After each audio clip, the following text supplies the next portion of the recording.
സിനിമയില് ആദ്യമായിട്ട് ചെയ്യുന്നത് 1992 വിയറ്റ്നാം കോളനി എന്ന് പറഞ്ഞ പടം. ആ സിനിമയിലുണ്ടല്ലേ? ലാലേട്ടനെ കാണാനുള്ള ഒരു ഭാഗ്യം ഉണ്ടായി. അദ്ദേഹത്തെ കാണാൻ വേണ്ടി സെറ്റിൽ ചെന്ന ഒരാളാണ് ഞാൻ. അപ്പം അവിടുത്തെ പ്രൊഡക്ഷൻ കൺട്രോളർ എന്നെ വിളിക്കുകയും അങ്ങനെ അഭിനയിക്കുകയും അതിലെ ചെയ്യുകയാണ്. ഏത് സിനിമയായിരുന്നു? അതിനകത്ത് ആ കുട്ടികളുടെ കൂടെ കൂടെ ഓടുകയും ചാടുന്നത്. മനസ്സിലായി, എനിക്കറിയാം. ഇപ്പൊ അപ്പൊ മനസ്സിലായി, പറയാൻ പറ്റും. മനസ്സിലായി. ഞങ്ങള് ഈ ഒരു അത്ഭുത ദ്വീപിന് ശേഷം അത്ഭുത ദ്വീപിന് മുമ്പ് എന്ന് പറയുന്നൊരു ജീവിത കാലഘട്ടത്തിലൂടെ ഞങ്ങൾ പോയിക്കൊണ്ടിരിക്കുന്നത്. കാരണം അതിനു മുമ്പ് ഞാൻ കണ്ടിരുന്ന കാലം എന്ന് പറയുന്നത് ഞങ്ങളൊരു കോമാളികളാണ്. എവിടെ ചെന്നാലും തട്ടുക, മുട്ടുക, തോണ്ടി എറിയുക, അങ്ങനെയുള്ള രീതിയിലാണ് നമ്മളെ കണ്ടിരുന്നത്. അത് ജീവിതാനുഭവം തന്നെയാണ്. കാരണം ഞാൻ ചെറുപ്പം മുതലേ വളരെ കഷ്ടപ്പെട്ട ഒരു വലിയ സാമ്പത്തികമൊന്നും ഇല്ലാതെ തെരുവോരത്ത് ജീവിക്കുന്നൊരു കാലഘട്ടം ഉണ്ടായിരുന്നു. അത്രയ്ക്ക് കടബാധ്യത അങ്ങനെയൊക്കെ അവസ്ഥ ജീവിച്ച ഒരാളാണ്. അപ്പം എൻ്റെ അമ്മ വികലാംഗയായിരുന്നു. പലപ്പോഴും തോന്നിയിട്ടുണ്ട് പോലീസായിട്ട് ചെയ്താൽ കൊള്ളാം.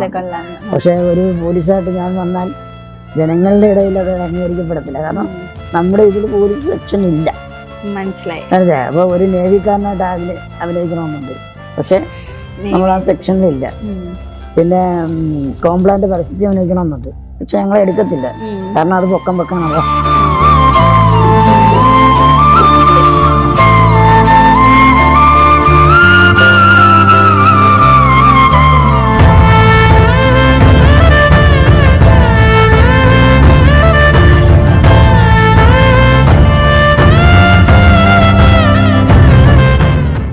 Hi, hello everyone, welcome to Mapstick Media. അപ്പൊ ഇന്ന് നമ്മുടെ ഒപ്പം ഉള്ളത് കാലം പറഞ്ഞ കഥ എന്ന സിനിമയിലൂടെ നമ്മുടെ മുന്നിൽ എത്താൻ പോകുന്ന അറുമുഖൻ ചേട്ടനാണ്. അറുമുഖൻ ആലപ്പുഴ.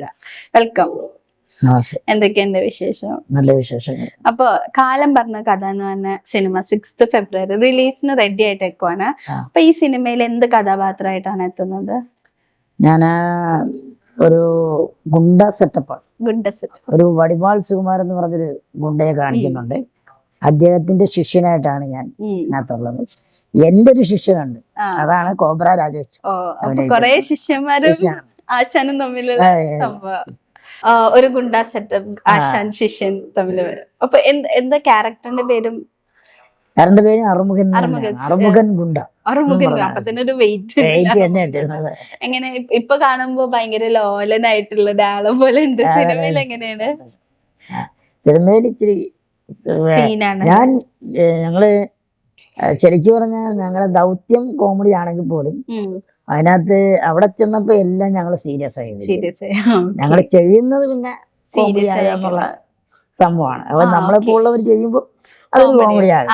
അതാണ് ഞങ്ങള് ചെയ്യുന്നതെല്ലാം ഭയങ്കര ഇടിയും തോളും ഇടിയൊക്കെയാണ്. പക്ഷെ കാണുന്ന പ്രേക്ഷകര് അതിലൊരു കോമഡി സെൻസ് എടുക്കും എന്നുള്ളതാണ് ഇതിന്റെ ഒരു ട്രീറ്റ്മെന്റ് എന്നാണ് എനിക്ക് തോന്നുന്നത്. അപ്പൊ ഈ കാലം പറഞ്ഞ കഥ എന്ന് പറയുമ്പോൾ തന്നെ നമുക്ക് പോസ്റ്ററും കഥയുടെ ഒരു ഇതൊക്കെ കേൾക്കുമ്പോ ഒരു ഭയങ്കര സോഷ്യലി റെലവന്റ് സബ്ജക്റ്റ് ആണ്. റിയാലിറ്റി ഷോ അതാണ്, റിയൽ സ്റ്റോറി. അപ്പൊ അതിനെ പറ്റി എന്താ പറയാനുള്ളത്? റിയാലിറ്റി സ്റ്റോറി അത് അന്നത്തെ ഒരു ഭയങ്കര ഒരു ട്രെൻഡഡ് സ്റ്റോറി തന്നെയായിരുന്നു. കാരണം എല്ലാവരുടെ മനസ്സിലും വളരെ ആഴ്ന്നിറങ്ങിയ ഒരു ഇതാണ്. കാരണം ഇതൊക്കെ നടക്കും, ഇത്ര മണിക്കൂറിനുള്ളിൽ ഇത്ര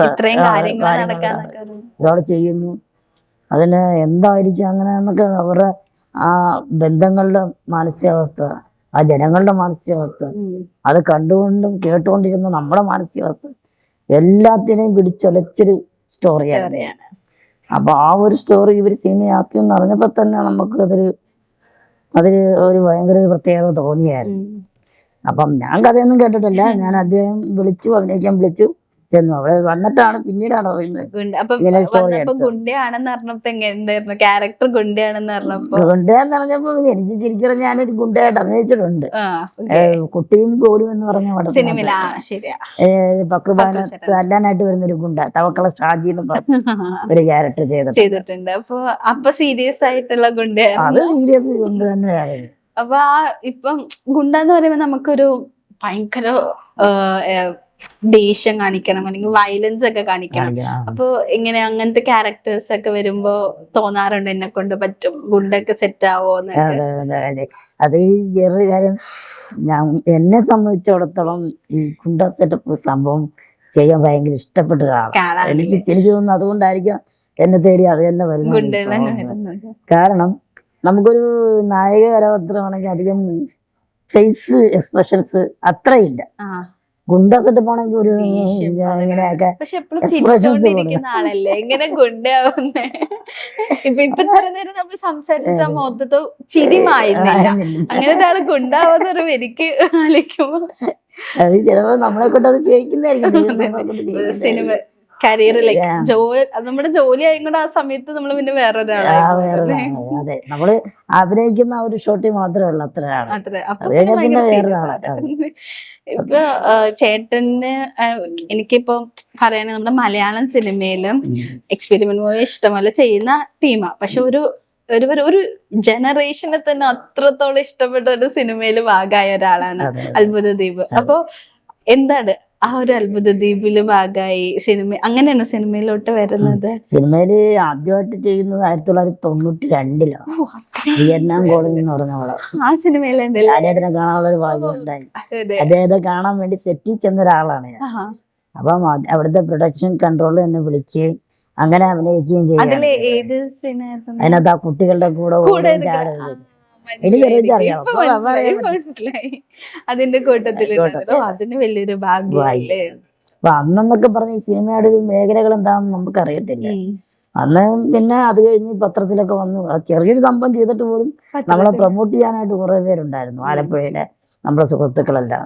അങ്ങനെ ഇങ്ങനെ അറിഞ്ഞാണ് അത്ഭുതദ്വീപ് എന്ന് പറഞ്ഞ സാറ് ഇങ്ങനെ ചെയ്യുന്നതായിട്ട് അറിഞ്ഞത്. അപ്പോൾ പലരും പറഞ്ഞു ഇങ്ങനെ സാർ ചെയ്യുന്നുണ്ട്, വിളിച്ചു നോക്കാൻ പറഞ്ഞു. അങ്ങനെ അവിടെ ചെല്ലാനൊരു ഭാഗ്യം ഉണ്ടായി. ആ 300 പേരിൽ എല്ലാവരും കഴിവുള്ളവരാണ്. അതിൽ ദൈവാനുഗ്രഹം കൊണ്ട് എനിക്ക് ആ ഒരു ക്യാരക്ടർ കിട്ടിയപ്പോൾ ഭയങ്കര അത്ഭുതമാണ്. ഇന്നും എനിക്കൊരു അത്ഭുതമാണ്. ഇപ്പൊ പലരും പറയാറുണ്ട് നമുക്ക് ഡിഫറെന്റ്ലി ആയതുകൊണ്ട് നമുക്ക് ലിമിറ്റേഷൻസ് ഉണ്ടെന്നൊക്കെ. പക്ഷെ അതെല്ലാം വിട്ടിട്ട് നിങ്ങളെ പോലെ ഒരുപാട് കലാകാരന്മാര് നമുക്ക് തെളിയിച്ചു. വിനയൻ സാറിന്റെ ആ മൂവിയിൽ നമ്മൾ തെളിയിച്ചതാണ്. ഇപ്പോ ഫക്രുചേട്ടൻ എന്ന് പറഞ്ഞാൽ നമ്മുടെ ഈ മലയാള ഇൻഡസ്ട്രിയിൽ ഒഴിച്ചുവിടാൻ പറ്റാത്ത ഒരാളും കൂടിയാണ്. അങ്ങനെ ഒരുപാട് പേരുണ്ട്. അപ്പൊ എന്ത് തോന്നുന്നു, അങ്ങനെ മലയാളം സിനിമയാണെങ്കിലും നമ്മളെ മാറ്റി നിർത്തപ്പെടാന്നുള്ളത് നമുക്ക് വിഷമമുള്ള ഒരു കാര്യമാണല്ലോ. അതിൽ നിന്ന് മാറിയിട്ട് സിനിമയിലോട്ട് വന്നപ്പോ എന്ത് തോന്നിയെന്ന്? അതെ, അത് പറഞ്ഞത് വളരെ സത്യമായ കാര്യമാണ്. കാരണം ഞങ്ങള് ഈ ഒരു അത്ഭുത ദ്വീപിന് ശേഷം അത്ഭുത ദ്വീപിന് മുമ്പ് എന്ന് പറയുന്നൊരു ജീവിത കാലഘട്ടത്തിലൂടെ ഞങ്ങൾ പോയിക്കൊണ്ടിരിക്കുന്നത്. കാരണം അതിനു മുമ്പ് ഞാൻ കണ്ടിരുന്ന കാലം എന്ന് പറയുന്നത് ഞങ്ങളൊരു കോമാളികളാണ്. എവിടെ ചെന്നാലും തട്ടുക, മുട്ടുക, തോണ്ടി എറിയുക, അങ്ങനെയുള്ള രീതിയിലാണ് നമ്മളെ കണ്ടിരുന്നത്. അതിൽ നിന്നും അത്ഭുതത്തിന് ശേഷം ഞങ്ങളൊരു സിനിമ താരം എന്ന് പറയുന്ന ഹൈ ലെവൽ ഇതിലേക്ക് നമ്മളെ കൊണ്ടെത്തിച്ച ഒരു മൂവിയായിരുന്നു അത്. അപ്പം ഞങ്ങളുടെ ജീവിതത്തിൻ്റെ 2ാം ഭാഗമാണ്. കാരണം ഞാൻ മിക്കവർക്കും അറിയാം, പല വെട്ടർ പുരുഷൻ ചേട്ടനാണെങ്കിലും തവക്കളയാണെങ്കിലും അവരൊക്കെ ആ സമയത്ത് ഭയങ്കര സ്റ്റാറായിരുന്നു. മനസ്സിലായി. അപ്പം അവരൊക്കെ അന്ന് ചെയ്ത ക്യാരക്ടറൊന്നും നമുക്കിപ്പോൾ ചെയ്യാൻ പറ്റത്തില്ല. അതിനൊക്കെ ലിമിറ്റേഷൻസ് വെച്ചിരിക്കുകയുള്ളൂ.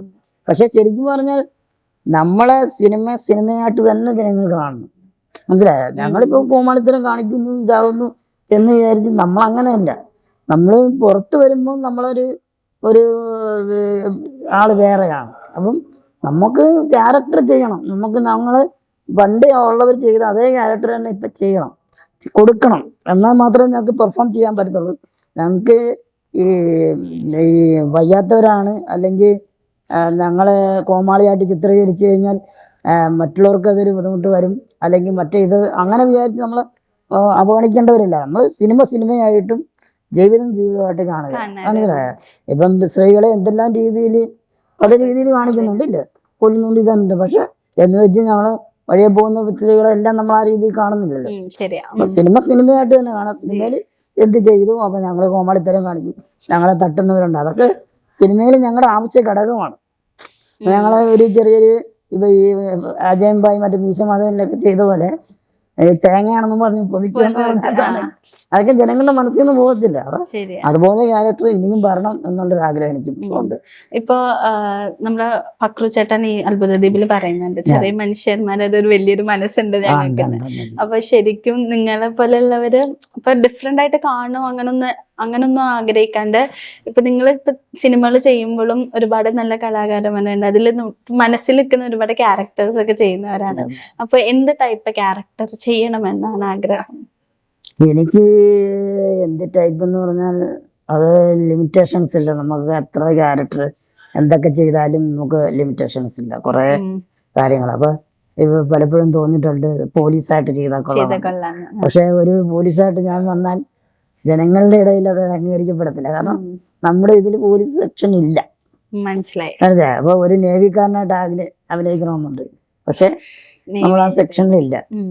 പിന്നെ കോംപ്ലാന്റ് പരസ്യത്തിൽ അഭിനയിക്കണമെന്നുണ്ട്, പക്ഷെ ഞങ്ങളെ എടുക്കത്തില്ല. കാരണം അത് പൊക്കം വെക്കാനുള്ള അങ്ങനെ വേറെ ലിമിറ്റേഷൻ എടുത്തിട്ടുണ്ട്. ഇതിപ്പോ ചിരിച്ചോണ്ട് പറയുമ്പോഴും കാര്യം സീരിയസ് ആണ്. ഇത് ജീവിതത്തിൽ ഇപ്പൊ നമ്മളെ മറ്റൊരാള് നമ്മളെ കണ്ട് ചിരിക്കാന്ന് പറഞ്ഞ് നമ്മളത് ദുഃഖിക്കുമല്ലേ വേണ്ട. നമ്മളെ കണ്ടൊരാൾക്ക് ചിരിക്കാനൊരു അവസരം കിട്ടിയല്ലോ എന്നാണ് ഞാൻ ആഗ്രഹിക്കുന്നത്. ഇപ്പൊ നിങ്ങള് ഇത്രയും ഞാൻ കമ്പയർ ചെയ്യോ അങ്ങനെയൊന്നല്ല, വിഷമിച്ച് പറയാം അല്ലെങ്കിൽ സീരിയസ് ആയി പറയേണ്ടത് നിങ്ങൾ ഇത്ര സിമ്പിൾ ആയിട്ട് പറയുന്നത് എങ്ങനെ പറ്റുന്നു ആ മനസ്സ്? ഇപ്പൊ നേരത്തെ പക്രുച്ചേട്ട് പറഞ്ഞ സംഭവം തന്നെ, കുഞ്ഞു ശരീരം വലിയൊരു മനസ്സുണ്ടെന്ന് പറയുന്നത് എങ്ങനെ അത് സാധിക്കുന്നു? അത് ജീവിതാനുഭവം തന്നെയാണ്. കാരണം ഞാൻ ചെറുപ്പം മുതലേ വളരെ കഷ്ടപ്പെട്ട ഒരു വലിയ സാമ്പത്തികമൊന്നും ഇല്ലാതെ തെരുവോരത്ത് ജീവിക്കുന്നൊരു കാലഘട്ടം ഉണ്ടായിരുന്നു. അത്രയ്ക്ക് കടബാധ്യതയായി അങ്ങനെയൊക്കെ അവസ്ഥ ജീവിച്ച ഒരാളാണ്. അപ്പം എൻ്റെ അമ്മ വികലാംഗയായിരുന്നു, എൻ്റെ 3 മാമന്മാർ വികലാംഗരായിരുന്നു. അപ്പോൾ അവരിൽ നിന്ന് ഉൾക്കൊണ്ട പാഠം, ഒരാളെ പോലും 10 രൂപ പോലും വെറുതെ ചോദിക്കരുത് എന്ന് പഠിപ്പിച്ചൊരു കാര്യം. അവർ അത്രയും കഷ്ടപ്പെട്ട് തന്നെ അധ്വാനിച്ചാണ് എന്നെ കോളേജിലൊക്കെ ആക്കിയത്. അപ്പൊ അത്രയും വർഷങ്ങൾ കൊണ്ട് നമ്മൾ അവരെ കാണുകയാണ്. ആ കഷ്ടപ്പാടൊക്കെ തോന്നുമ്പോൾ ഇതൊന്നും ഒരു കഷ്ടപ്പാടായിട്ട് എനിക്ക് തോന്നാറില്ല. അതാണ് ഒരു ചിരിച്ചു തള്ളി നമ്മളതൊക്കെ വിടുന്നത്. ഇപ്പോൾ പിന്നെയും ആൾക്കാരെ ഇതേപോലെയുള്ളവരെ മനസ്സിലാക്കി അവരുടെ ഫീലിങ്സ് മനസ്സിലാക്കുന്നുണ്ടെന്ന് തോന്നിയിട്ടുണ്ടോ? കമ്പാരിറ്റീവ് ഉണ്ട്, ഇഷ്ടം പോലെ. നമുക്ക് വേണ്ടി എന്തും ചെയ്യാനായിട്ട് പല സന്ദർഭങ്ങളിലും ഈശ്വരനെ പോലെ നമുക്ക് തോന്നുന്ന കുറെ പേരുണ്ട്. കാരണം സാമ്പത്തികമായിട്ട് കഷ്ടപ്പെട്ടുകൊണ്ടിരുന്നപ്പം നമ്മളെ പോലുള്ളവർക്കൊരു കുഴപ്പമെന്ന് പറഞ്ഞാൽ നമ്മൾ ഒരാളോട് ചോദിക്കത്തില്ല. എന്റെയൊക്കെ ഇത് അങ്ങനെയാണ്. നമ്മളെ കൊറോണ വന്നിട്ട് പോലും നമുക്ക് ഒരാളോട് ചോദിക്കാനൊരു മാനസികത തൊട്ടുണ്ടായിരുന്നു. അപ്പോൾ അങ്ങനെ വരുന്ന സമയത്ത് പോലും നമ്മളെ കുറേ പേര് നിർബന്ധിച്ച് നിങ്ങൾക്ക് അവകാശപ്പെട്ടതാണ്, നിങ്ങൾക്ക് വേണ്ടതാണ് എന്നും പറഞ്ഞ് നമുക്ക് തന്നിട്ട് നമ്മൾ കുറേ പേര്, കാരണം അത് നമ്മൾ മേടിച്ചില്ലെങ്കിൽ നമ്മൾ മരിച്ചു, ആ അവസ്ഥ വരെ എത്തി. അപ്പം പിന്നീട് ഞാൻ ആലോചിച്ചു, നമ്മള് ഒരാളുടെ ചോദിച്ചു വാങ്ങിക്കുന്നത് പാടില്ല. ഒരാൾ സ്നേഹത്തോടു കൂടി തന്നാൽ നമുക്കത് സ്വീകരിക്കാം. മനസ്സിലായ? അങ്ങനെയാണ് പിന്നീട് സ്നേഹമായിട്ട് തന്നതിന് ഞാൻ ഇതുവരെ പിന്നെ ഇത് ചെയ്തത്. കാരണം എൻ്റെ അച്ഛനും അമ്മയും നമ്മ വികലാംഗയായിട്ട് പോലും അവർ അധ്വാനിച്ച് ജീവിക്കുമ്പോൾ ഞാൻ വികലാംഗനായിട്ട് ഒരാളോട് ചോദിക്കാന്ന് പറഞ്ഞാൽ എനിക്കത് മനസ്സിലായി. എന്നെ പഠിപ്പിച്ചത് അന്യായമായി മേടിച്ച പൈസ കൊണ്ടല്ല, അവരധ്വാനിച്ച് രാപ്പകലില്ലാതെ കഷ്ടപ്പെട്ടാണ് നമ്മളെ ഇതാക്കി. അപ്പൊ പിന്നെ നമ്മൾ ഒരിക്കലും ചെയ്യാൻ പാടില്ല. എത്ര കഷ്ടപ്പാടാണ്. അപ്പൊ ഈ ഇങ്ങനെ ചിന്തിക്കുമ്പോ തന്നെ ഇതൊരു പോസിറ്റീവ് ജീവിതത്തിൽ വേറെ ഉണ്ട്. നമ്മൾ ചില സമയങ്ങളിൽ നമ്മൾ പെട്ടുപോകുമെന്ന് പറയുന്ന കുറെ സമയമുണ്ട്. ആ സമയത്ത് നമ്മൾ തെറ്റായ മാർഗം ഒറ്റൊന്ന് ചിന്തിച്ചാൽ പോയി അവിടെ കൊണ്ട് നമ്മുടെ ജീവിതം പോയി. പക്ഷെ നമുക്ക് ആ ഒരു കഷ്ടപ്പാട് നമുക്ക് ഇനിയുള്ള വലിയ വലിയ വലിയ വലിയ കാര്യങ്ങളിലോട്ടുള്ള ഒരു ചെറിയൊരു പാലമാണ് നമുക്കത് ഇട്ട് തന്നത് നമ്മൾ മനസ്സിലാക്കുക. ആ പാലത്തിൽ നമ്മൾ സഹിച്ചു നിന്നാൽ പിന്നെ നമുക്ക് തിരിഞ്ഞു നോക്കേണ്ട ആവശ്യമില്ല. അതാണ് ഇപ്പൊ എന്റെ ജീവിതം. ഇപ്പൊ കാലം പറഞ്ഞ കഥ എന്ന് പറഞ്ഞ സിനിമയിലാണെങ്കിൽ ഭയങ്കര റെലവെന്റ് ആയിട്ട് നമ്മുടെ സൊസൈറ്റി നടക്കുന്ന കുറെ കാര്യങ്ങളെ പറ്റിയിട്ടാണല്ലോ പറയുന്നത്. അപ്പൊ എന്ത് തോന്നുന്നു സിനിമയുടെ ആ ഒരു റെലവൻസിനെ പറ്റിയിട്ട് എന്താ പറയാ? റെലവൻസ് എന്ന് പറഞ്ഞാൽ ഇംഗ്ലീഷ് അയ്യോ സോറി, സിനിമയുടെ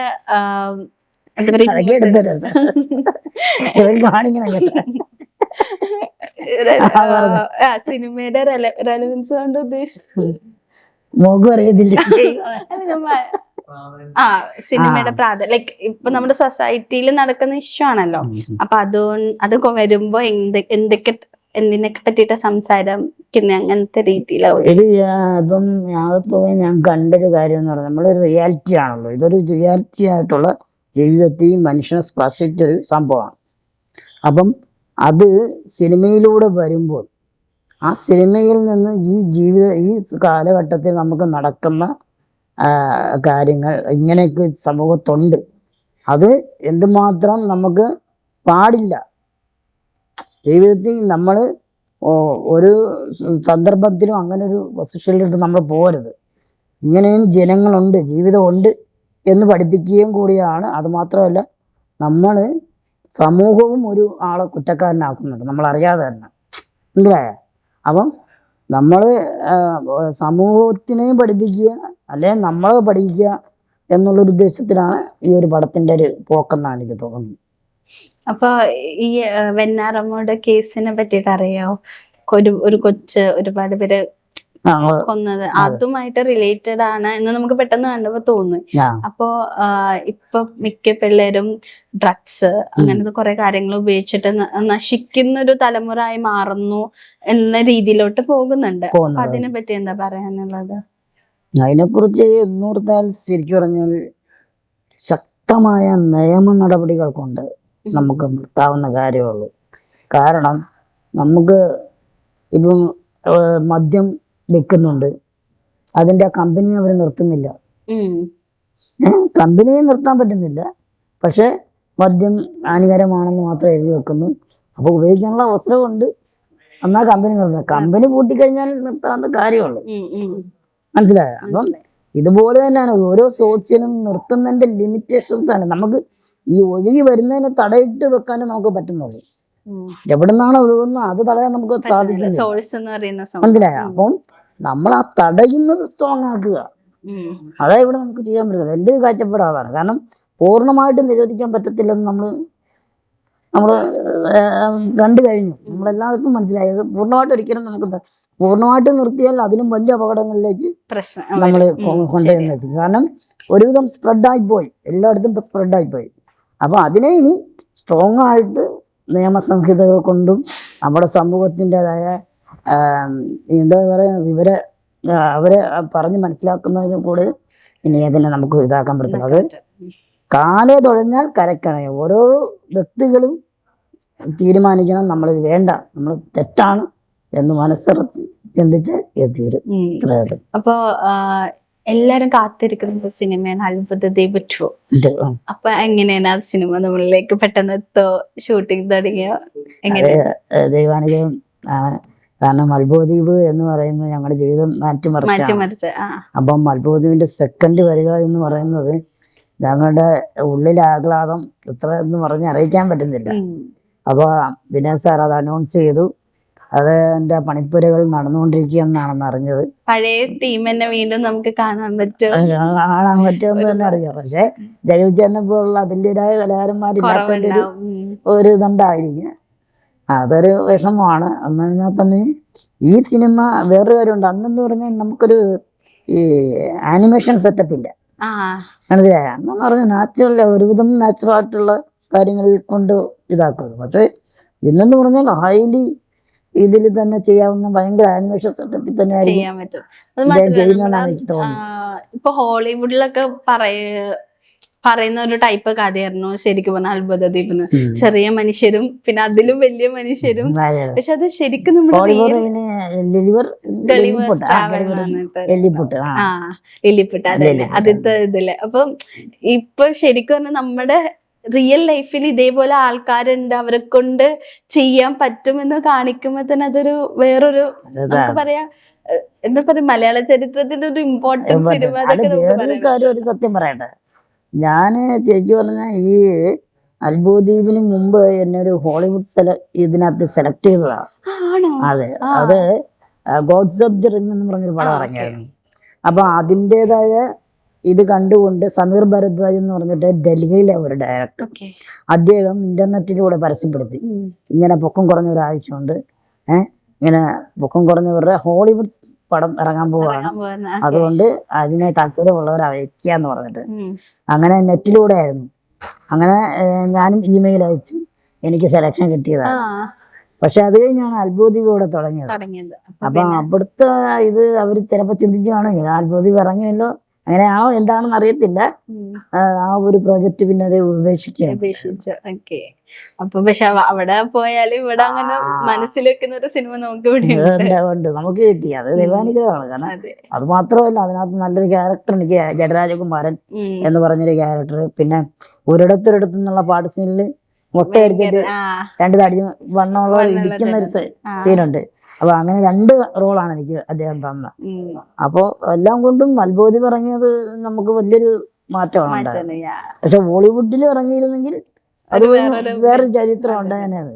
ഇപ്പൊ ഈ സിനിമ ഇറങ്ങാൻ വന്നു, അപ്പൊ ഇനി വേറെ പ്രോജക്ട്സ് ഏതൊക്കെയാണ്? ഇപ്പം എയർ കാസ്മിക്ക ഡയറക്റ്റ് ചെയ്യുന്ന മറ്റേ കൈലേഷ് നായകനായ അർജുൻ ബോധി എന്ന് പറഞ്ഞൊരു പടം വരാനിരിക്കുന്നു. പിന്നെ ഇപ്പൊ ഷൂട്ട് കഴിഞ്ഞത് പാ വിജയ് എന്ന് പറഞ്ഞ തമിഴിലെ അറിയപ്പെടുന്ന ഡയറക്ടർ.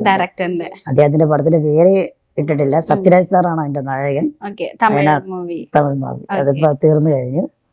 പിന്നെ വേറെ പ്രോജക്റ്റ് ഉണ്ട്, അതിങ്ങനെ പറഞ്ഞു വെച്ചിരിക്കുന്നത്. അപ്പൊ ഇനി ഒരുപാട് ക്യാരക്ടേഴ്സിലൂടെ നമുക്ക് മുന്നിൽ എത്താൻ പോവുകയാണല്ലേ? നിങ്ങളുടെ എല്ലാം സപ്പോർട്ട് ഉണ്ടാവണം, ഈ ചാനലിനെ നിങ്ങൾ സപ്പോർട്ട് ചെയ്യണം. ഓക്കെ. അപ്പൊ 6th ഫെബ്രുവരി നമ്മുടെ സിനിമ റിലീസിന് റെഡിയാണ്. എന്ത് നമ്മുടെ പ്രേക്ഷകരോട് പറയാനുള്ളത്? ഈ പ്രേക്ഷകരോട് പറയാനുള്ളത്, ഇതൊരു റിയൽ സ്റ്റോറിയാണ്. അപ്പം ഈ സ്റ്റോറി അതേപോലെ പകർത്താൻ ഒരിക്കലും സാധിക്കുകയില്ല. സിനിമയ്ക്ക് സിനിമയുടേതായ ഒരു കൂട്ടുണ്ട്, ഒരു ചേരുവകളുണ്ട്. അതെല്ലാം ഇതിന്റെ അണിയറ പ്രവർത്തകർ ചേർത്തുകൊണ്ടാണ് ഇതില് ഈ സിനിമ രൂപീകരിച്ചിരിക്കുന്നത്. കാരണം ഫൈറ്റ്, നല്ല ഫൈറ്റ് 2 ഉണ്ട്, 6 പാട്ടുകൾ, നല്ല പാട്ടുകൾ, വളരെ അറിയപ്പെടുന്ന റൈറ്റേഴ്സും മ്യൂസിക് ഡയറക്ടേഴ്സും ഒക്കെ ചേർന്നുകൊണ്ടുള്ള 6 നല്ല പാട്ടുകൾ. അതിലൊരു പാട്ട് ഡാൻസ് കളിച്ച് പെർഫോം ചെയ്യാൻ എനിക്ക് പറ്റി. അരിഷ്ടോ സുരേഷ് സാർ പാടുന്നൊരു പാട്ടുണ്ട്, അത് ഹിറ്റാകുമെന്ന് പ്രതീക്ഷിക്കുന്നു. അപ്പോൾ അങ്ങനെ നിറയെ ചേരുവകളുള്ള ഡാൻസും പാട്ടും പ്രേമസീനും പിന്നെ അവരുടേതായ റിയൽ സ്റ്റോറിയിലുള്ള ആ ഒരു അശ്ലീല മുഹൂർത്തങ്ങളുമുള്ള ഒരു നല്ലൊരു ചേരുവകളുള്ള നല്ലൊരു ചിത്രം തന്നെയാണത്.